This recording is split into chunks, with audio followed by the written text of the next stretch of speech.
بسم الله الرحمن الرحيم Oracle 12c release 2 sidee loogu install gareeyaa computerkaaga marka hore waa inaad haysataa softwareka hadaad haysan waxaad kasoo degsanaysaa oracle.com websiteka la yiraahdo halkaasaad ka helaysaa xogta dhammaystiran dabcan marka kuusoo dego zipkan uu ku jiraa markaasaad unzip leedahay folderkan oo database kuu noqonaya waad sii furaysaa folderkaas kadibna setupkaas ayaad waxaad furaysaa administrator kadibna waxaad leedahay yes Oracle Universal Installerkan yaa soo kacaya waxayna ku xiran tahay computerkaaga iyo awoodiisa hadba intay ku qaadanayso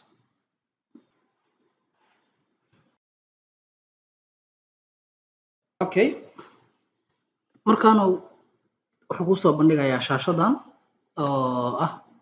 configuration security updateska waxaad jeeg ka qaadaysaa meeshaas ay ku qoran tahay I wish to receive security updates jeegaad ka qaadaysaa kadibna next yaad leedahay waxba gelin email meesha jeega marka qaad meesha ayadana passwordkii wixii dhan wuxuu ahaa inactive noqonaya waa ku sii soconaysaa next yaad leedahay su'aashaan ku weydiinaya yes aad leedahay dabcan wax kale kama bedelaysaan marka okay markaad meeshaan timaado kadib waxaad arkaysaa in saddex option oo loogu install gareeyo ku soo bandhigayo koowaad oo ah inaad abuurto kadibna configuration ku samayso database-kaaga iyo sidoo kale inaad database kaliya installation ku samaydo aadan waxba configuration ku samayn iyo inaad upgrade ku samaydo database hore u jiray marka waxaad dooranaysaa kan ugu horeeya by default sidiisa ku daynaysaa waxaadna leedahay next markaad tidhaahdid waxaa kuu soo bandhigmaya haddana laba option oo kale oo ah desktop class iyo server class markaad computerka caadiga ku shubayso waxaad dooranaysaa desktop class marka laptopkaada caadiga ah computerkaada waxuu doonaha aad baa ku shubayso laakiin haddaad server ku shubayso qaybtan waxaad dooranaysaa server class laakiin hadda uma socono qaybtan waxaan u soconaa qaybtan desktop class maadaama aan rabno inaan u isticmaalo muxuu educational purpose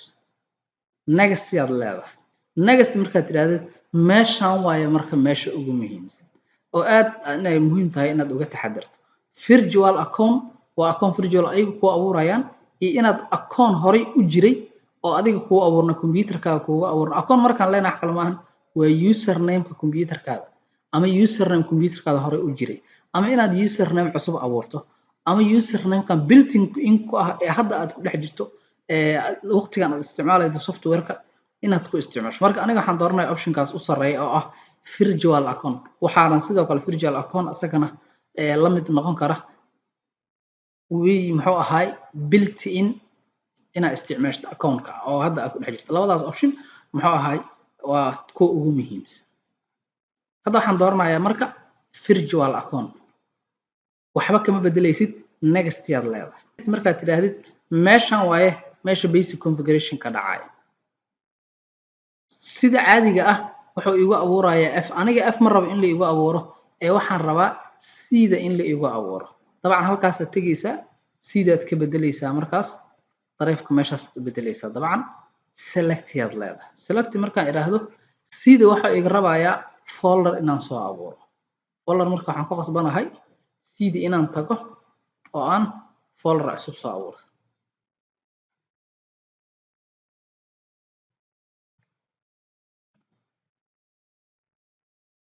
okay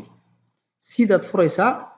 waxaad dooranaysaa folderka ugu koreeya waxa aad uga taxadartaa folderkaaga space niyo u dhaxaynin sidoo kale muxuu ahaay hadda tusaale new folder kale space u dhaxeeyo waxba space iyo u dhaxayn calaamado inay ku jiraan iska ilaali aan magac ay xarf characters ahayn si markaad magac u bixinayso space u dhaxeeyo kale waxa marka qurux badan by default inaad app oo kale maadaama uu asoo ku abuuri lahay aad adigu abuurato halkaas muxuu ahaay idhigaad leedahay software-ka location-ka la dhigaya waa sida application product 12.2 maadaama release 2 aan ku shubay db home 1 waxaas oo dhan isaga noo abuuraya meeshaan marka waxba kama bedelaysa password meeshaan gelinaysaa aniga man inta badan root aan u baxsadaa halkaana sidoo kale root u baxsa waxba ka bedelin dadka qaar jeegaan ay ka qaadaan jeegaan haday ka qaad qalad waxa imaanaya muxuu ah pluggable database-ka inaad dib u soo abuurto hadhowna waxa laga yaabaa inuu error ku keeno sababna uu noqdo inaad muxuu ahaa softwareka mar kale dib uga shubto waxba jaaga ha ka qaadin ORCL BDB waa database-kaaga pluggable database-ka ah oo maadaama Oracle 2LC ay tahay cloud based midda ugu badan ee database-ka aan isticmaali doono halkan kuwa non pluggable database-ka ah aysan waxba kaaga baahnayn ORCL bis ay leeyihiin hadda marka muxuu ahaa global database name-kayga oo RCL ah iyo pluggable database name-kayga oo ah ORCL PDB next yaad leedahay igana hubi inaadan jaagaas ka qaadin sidoo kale create container database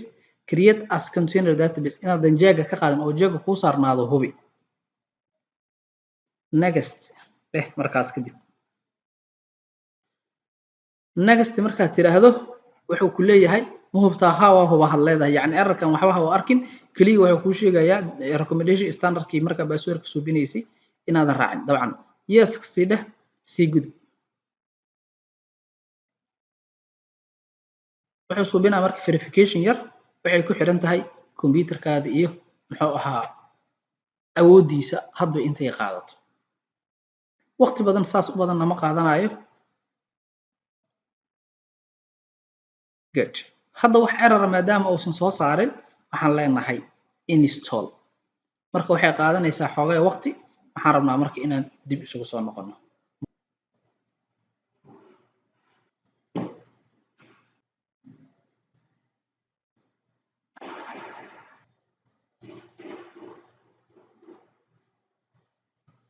okay marka uu muxuu ahaa Windows Defender ama firewall kasaan oo kale kusoo dhaho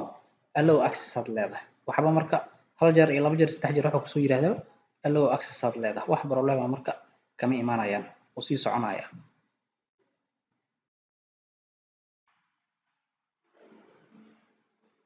okay sidaad arkaysaan wuu ku dhamaaday sidaasaa marka lowirkeena wuxuuna ku qaadana sida userska kala duwan loogu xiro ama loogu xirmo sida HR-ka oo kale ama order entry-ga oo kale labadaas user ugu muhiimsan user kale wala jira marka xarabna meesha inaan si soo gabagabeeyno. Assalaamu calaykum.